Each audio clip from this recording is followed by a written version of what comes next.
بسم الله الرحمن الرحيم، والصلاة والسلام على سيدنا محمد وعلى آله وصحبه وسلم. أعزائي المتابعين، أهلا ومرحبا بكم. النهاردة إن شاء الله معانا قناة فنون وترددها.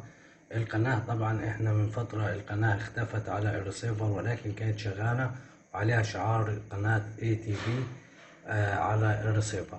القناة رجعت مرة تانية على النيل سات زي ما احنا شايفين. القناة وده شعار القناة الجديد. القناة زي ما احنا شايفين على الشاشة شغالة بدون أي مشاكل. دي قناة فنون. هنشوف مع بعض تردد قناة فنون HD.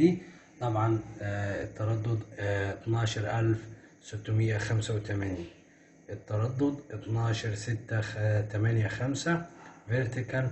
معدل الترميز 30000.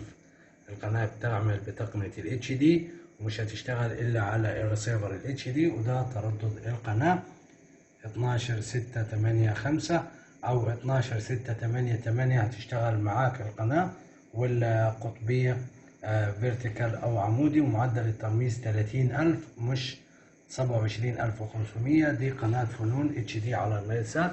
زي ما احنا شايفين القناة شغالة بدون أي مشاكل. إن شاء الله الفيديو يعجبكم، ما تنسوش اللايك والاشتراك وتفعيل زر الجرس. والسلام عليكم ورحمة الله وبركاته.